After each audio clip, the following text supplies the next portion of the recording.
Boracay. Sa pangalan pa lang, paraiso ng asul na tubig at puting buhangin ang sasagi sa isip. Kaya naman malakas na panghatak sa mga turista. Noong 2017, lampas 2 milyong turista ang nagpunta sa Boracay. Mga turistang gumastos ng 56 na bilyong piso sa kanilang pagdayo sa isla na noong isang taon din ay hinirang na Best Island in the World ng isang international magazine. I think you're right to take Boracay seriously because someone needs to. Kaya ano na ang mangyayari kapag tinutuo ni Pangulong Duterte ang banta na ipasara ang isla na tinawag niyang cesspool o imbaka ng dumi? I will close Boracay. Boracay is a cesspool. But you go into the water, it's smelly. Smell of what?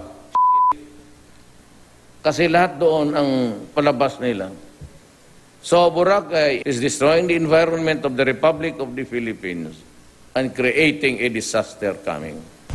Ang mga opisyal ng isla, kanya muling pinagbantaan kahapon.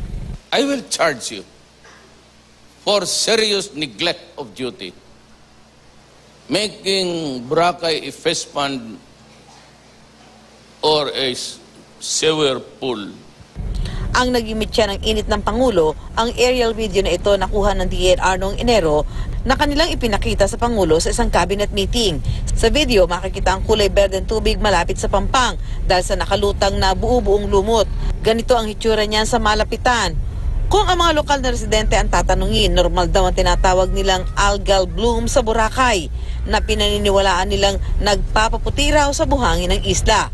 Pero may mga pag-aaral na nagsasabing idinudulot yan ng mataas na nutrients sa tubig mula sa umano'y dumi at hindi malinis na tubig na tumatapon sa dagat ng isla. Ang DENR binigyan na ng kautusan ng Pangulo na balangkasin ang mga hakbangin sa agarang rehabilitasyon ng Boracay. Ngayong araw, si Environment Secretary Roy Cimatu, inisyuhan ng notice of violation ang 300 establishmento na wala raw sewage system at lumalabag sa environmental laws. Nagbigay ako ng order sa aking regional director doon na ibigay na yung notice of violation sa isang mayroon establishment. Then mag-usap-usap sila. Then at that time, kung wala talagang yan, ay sasarado today rin. I need to do my best to complete it in 6 months. Okay. Gusto nga raw ng Pangulo na bawat establishmento magkaroon ng sariling waste treatment facility. Malaking problema rin daw ang dumaraming illegal settlers sa isla kaya kasama ito sa pagpaplanuhang tugunan. Habang may rehabilitasyon, hindi muna mag-i-issue ng Environmental Compliance Certificate o ECC ang DENR.